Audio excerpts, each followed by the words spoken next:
Happy Let's Talk About It Tuesday. I'm Georgette. I'm the mom. And I'm TJ. I'm the son. And we both study and work in the field of psychology, and we are passionate about sharing what we know with you so that you can live your best life. So speaking of best lives, we're going to talk about some good habits. Now, are you aware we've done 30 podcasts so far? I am not aware of that. You do most of it. I just show up and talked, in all honesty. We've done 30, and there are some definite trends in what we tell people every week. Other than we're awesome? Yeah, other than that one. Yeah. They get that automatically.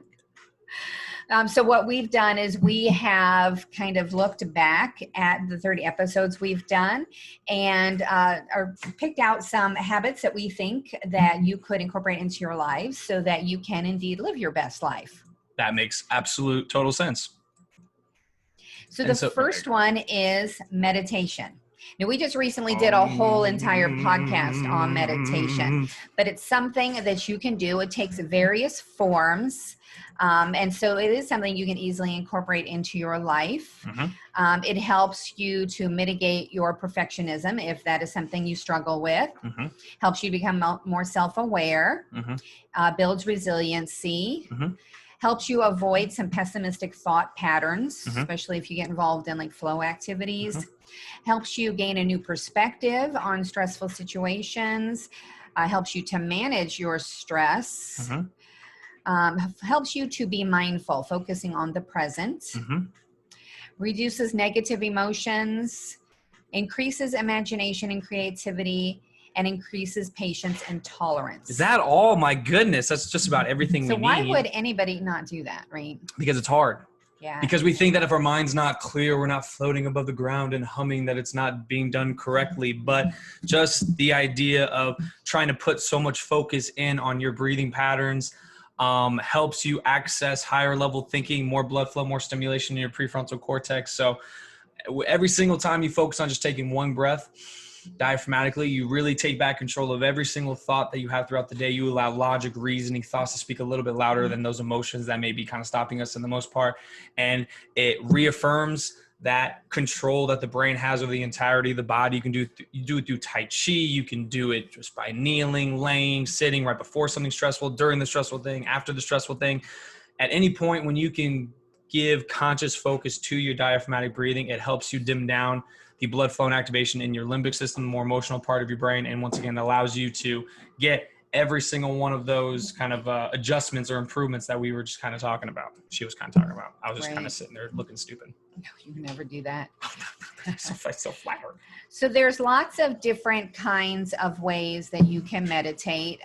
One would be to explore or enjoy the outdoors.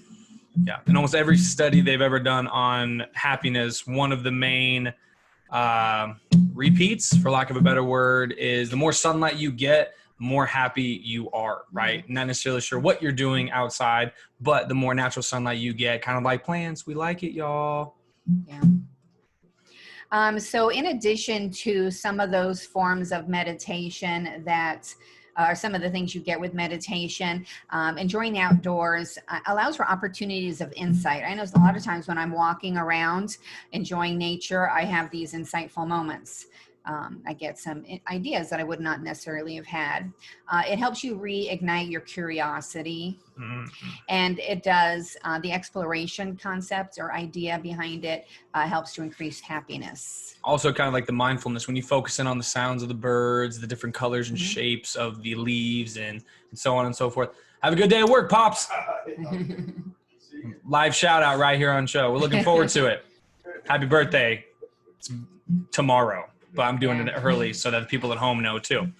And so what were we talking about? Super bad short-term memory. Outdoors, where he is going currently. So it's good because when you focus on those little things, mindfulness, things that you can smell, things that you can taste, things that you can see, things that you can hear, things that you can touch, you bring kind of that same type of activation that we talked about previously. When you focus on your breathing, it helps you dim down the blood flow and activation in your more emotional parts of your brain, and it allows for higher level thinking and more calm thinking, serenity, peace, and all that good stuff. Right.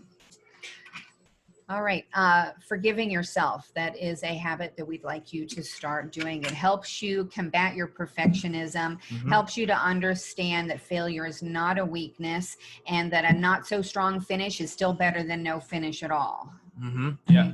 Helps you to increase your sense of hope by basically being a friend to yourself. Oh, that's important, because that's something that we're not automatically are to ourselves. That wasn't worded very, very well, but we're not instinctually empathetic towards ourselves, as weird as that may sound. We're so much more empathetic towards other people, and we're so hard on ourselves. So you have to consciously be a friend to yourself, forgive yourself. And the more that you do that, once again, creating more of that neuroplasticity and the likelihood of you doing it more so in the future. So when it comes to how can you forgive yourself, could be just be writing down every mistake that you made and just literally saying, I forgive myself, I forgive myself, I forgive myself, creating that repetition, that pathway, and feeding that, and creating an emotional baseline, creating a behavior after that, and pathways, so on and so forth. So, it's something that we're not automatically. I like that idea of writing it down.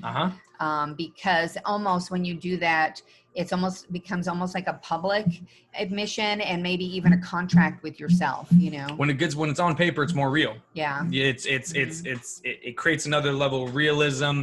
I love that, because everyone says, oh, it's all up here. It's all up here. There's a freaking jungle up here. And you guys can all attest to that. So the more that you put it down on a piece of paper, does make it a little more real, and also helps you, that emotion that's being felt, that stuck, helps you kind of move it a little bit more when it's put down on a piece of paper, when it's discussed out loud with friends, family. Because if you're trying to fight it yourself, y'all, it's kind of why we're still in the same place. Yeah, and like what you said, if you're talking out with other people, they can help you almost be accountable for something. Forgiving yourself also helps you to build resiliency and self-confidence, allows you to be more of a risk taker, take chances, and putting yourself in that stretch zone. Yeah. A little bit. We're going to go back a little bit. One of these things is, whenever a good thought process to start is like, what would you say to a friend who's facing the similar things as you? Because it's most likely going to be more concise, a little bit nicer, less emotional. And then and if you say it to a friend, you're trying to say it to yourself, because we're trying to create that friendship once again inside of us, where some of us have gotten to the point that we don't feel so friendly with ourselves. Right. But it is something that you can consciously build, no matter how much we've created kind of this, or you can diminish it. Yeah, forgiving yourself also helps build your ego strength, allowing for some self-exploration, embracing your flaws, practicing compassion, are things that forgiving yourself enables you to do, allows you to be non-apologetic or more authentic about who you are. Sorry, not sorry. Yeah, and increases your sense of happiness. Yeah, and I like that a little bit before, practicing compassion, because it's not something that we automatically are going to get from the brain. You got to practice it. It's hard. It's hard to do. It's extremely hard, but what makes it less hard? Doing it more. Weird, right? Oh my gosh. The more I play basketball, the better I'm going to get at it. Freaking strange. Speaking of basketball, exercise is another good habit we'd like you to incorporate. It has some health benefits, obviously. It can be a form of meditation. It heightens your perception, makes you more self-aware. It's one of the best natural releasing dopamine behavioral activations that we have at our repertoire is physical expression on your own terms, which even masks some of the physiological changes when stress and depression kind of hit us, right? The inconsistency with the heart rate, the blood vessels constricting, your blood not getting higher level thinking. So it helps you kind of get through that, as you kind of mentioned, through a meditative aspect. But it also releases that dopamine. And for everyone who's like, oh, but I have a very, very stressful or very high demanding physical laboring job, which some people like to give me that excuse. Then you got to find stretching on your own time. You got to do stretching on your own time, just a small walk or something. But you need 20 to 30 minutes of physical activation that are on your own terms, whether they be lower level stuff, higher level stuff. And another thing is, every single hour you should be getting up and doing something, getting up, going to the bathroom, getting up, going from a walk to the door, from back, because sitting is one of the most damaging things that we can do, even though that's the one thing you want to do most throughout the day. As funny as that sounds. Boom. Expressing gratitude, something we talk about very frequently, helps with perspective, right? Gives you an understanding of, some of your blessings that you sometimes dismiss or don't think about. It helps with downward comparison. So when we're doing these social comparisons, we're reminded of, how truly blessed we are. It helps you to quiet that critical inner voice. Helps you define your purpose and can increase your happiness. And one other thing you have to consciously do, your brain isn't going to be like, oh, hey, look at this, look at this, look at this. Your brain is more likely, as we've talked about in other modules, to kind of look at the possible dangers, try to remind you, because it thinks it's more biologically advantageous to remind you of the negative things. But more than we are instinctually negative, we're habitual more than anything else. 92% of the thoughts you have today are most likely repeats from yesterday. So the more that you can continue to create as much gratitude as you can in all avenues of your life, the much easier your brain is going to latch onto that pathway, even when you're not necessarily paying attention to it. Because whenever we bring up gratitude lists, normally a bunch of people are, oh, roll their eyes. Oh, I know. That's the emotional part of you that is speaking. Because logically, it's like, man, gee willikers, I really don't want to think about things that I'm grateful for today. It's not a conscious thing. It's more so coming from those negative emotions in because they want to keep you in that same realm. So you got to pull yourself out and trying to create as much of it as you can, writing it, open noted, fill in the blanks, looking around you, trying to find 10 things that you're grateful for, because you can always do at any point in your life, no matter where you are. It's always at least going to be 10 things around you that you're grateful for.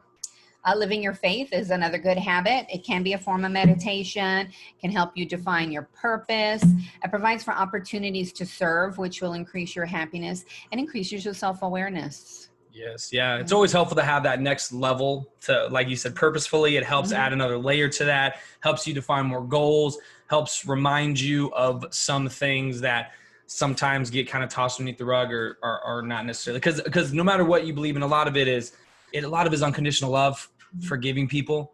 A lot of it is just trying to make everyone happy. It's trying not to do anything, trying not to find happiness through hurting people. So regardless of what your thing is, it once again helps you get that next level of thing that kind of reminds you and pull you out of some of the trenches and some of the walls that our mind can automatically create for us. You know what it does for me? It pulls me out of my own focus. It puts my focus on others. When I walk into church, I'm reminded I am one person in this world. Yeah. You know? When you pray, and it's more so praying for other people, right? It's very, very seldom, at least I don't know about you guys, but it's very seldom about myself. And you know, it's nice. It helps create, once again, another layer of control. It just makes you feel like there's a little bit more kind of on your side.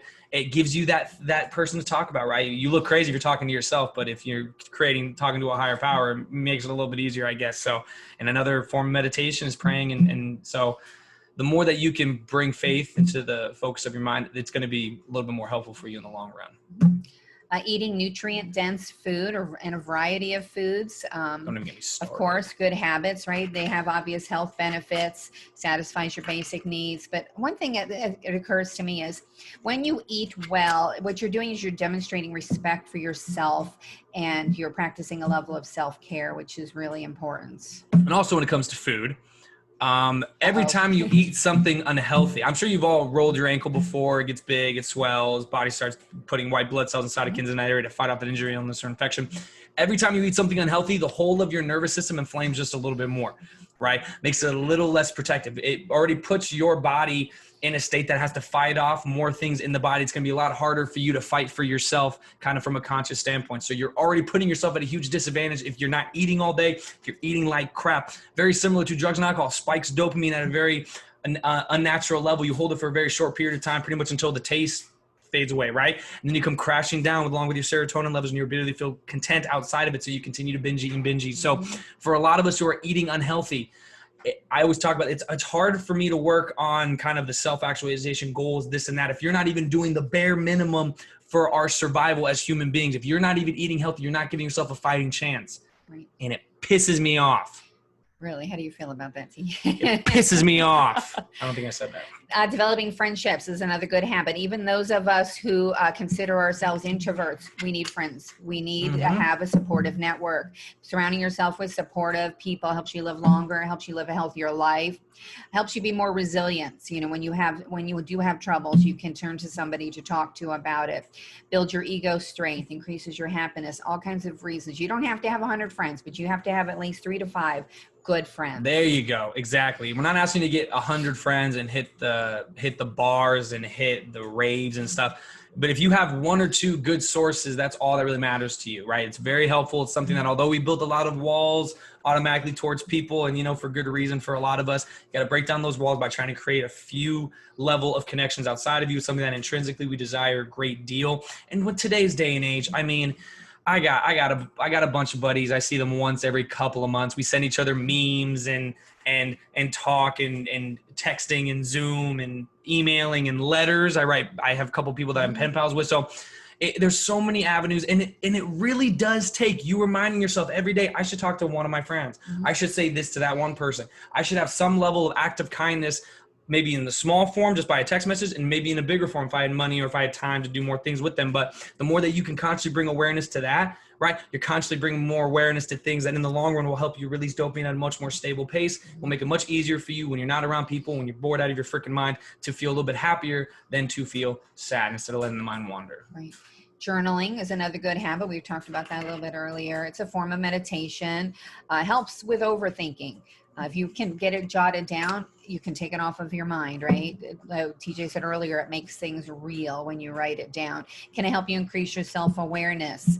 Can help you to build your confidence because you have a better understanding of yourself. Can allow you to be more authentic, help you define your purpose, and it's a great coping strategy. And it doesn't have to be Dear Diary, this, and this. 'Cause that's a lot of times what people think. It can be anything. There's a type called fear setting where you kind of go over certain decisions you want to make or steps, and you set the types of fear, makes you have a higher sense of control. Gratitude lists, right? Positive lists where you just remind yourself of all the joys that you've been through, all the challenges you've overcome, all the things you've learned in the last week or so. There is answering questions. So there's a lot of different templates. So, I'm not a journaling type of person. Well, one thing you can be, because with that attitude, and the more that you try, the better you're going to get. So if you haven't even tried journaling, if you haven't even attempted some different templates that we kind of talked about, you're already doing yourself a greater disservice.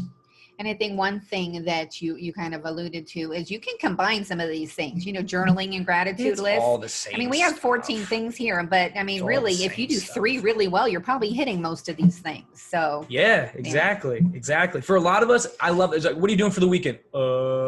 If you don't know what you're doing for the weekend, that's more time for your mind to wander, and most likely wander towards things you don't want to do. Yeah. If you're not even planning your freaking day, you're already putting yourself at a disservice, and it pisses me off. Jeez Louise. How you can spend your weekend: volunteering, another good habit, increases your sense of hope, provides perspective. A lot of people are missing perspective these days, I feel like. Helps with social comparisons. Yeah, that pisses me off. We're talking about things that piss people off, these wrong perceptions that we have or perspectives. Increases happiness. Yeah, I mean, just volunteering your time for greater purpose, greater desire outside of yourself, feeding the homeless, just making sure you have granola bars when a homeless person on the side of the road is asking for stuff. At a woman's shelter, kids hospital. I mean, and you're not really doing. I mean, there's a lot of open time that you have. Yeah. There's a lot that you. Well, and you can meet friends doing that if you have a common interest. Talk about like-minded individuals. Talk about good friends to have, right? Yeah. You're talking about, I want to meet my friends at this or the bar or this or that. What I mean, volunteering. Imagine how good of friends those are going to be. Absolutely.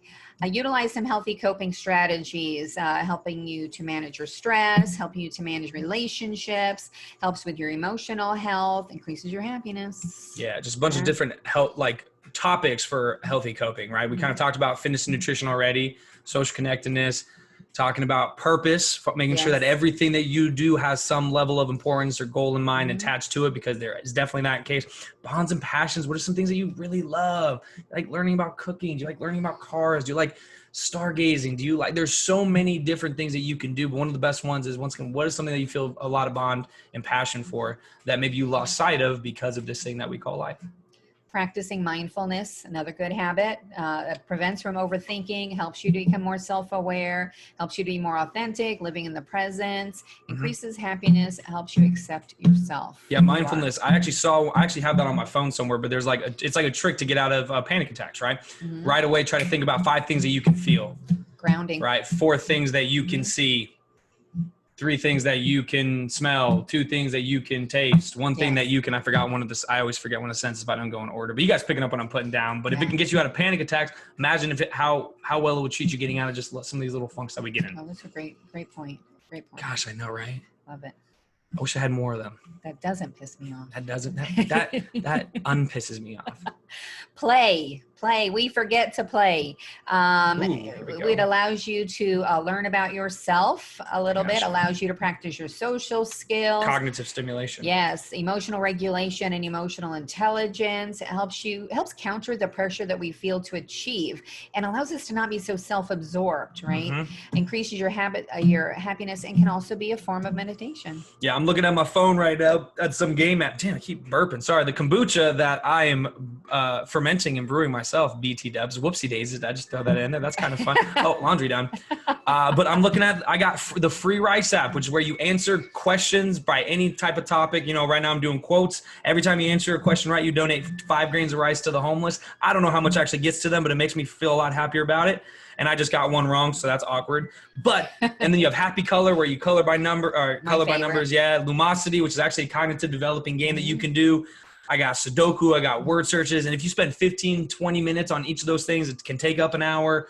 Not even take up an hour, can utilize an hour in a much greater place. And obviously you can play with people online, and then you got board games, you got so many different things. But it does kind of latch onto something that we lose sight of, which is the fact that a lot of these things that we're mentioning, playing, isn't something that you consciously want to stop doing. It's something that naturally happens as you age and walls get built up. So go out and play. I would like you to put that on your to-do list, play. Besides all the other things you have to do, right? Play, son.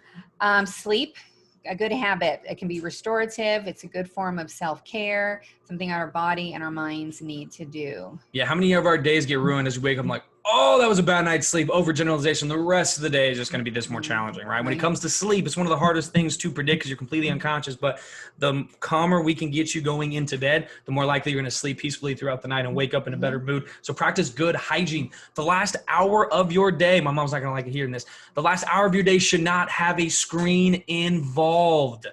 A book, journaling, stretching, setting your clothes up for the next day, music, breathing, petting your cat. I don't know, but that last hour, if you really want to get much better sleep, practice good sleep hygiene. And obviously going to sleep at the same time every single day. You get crazy night owls, you.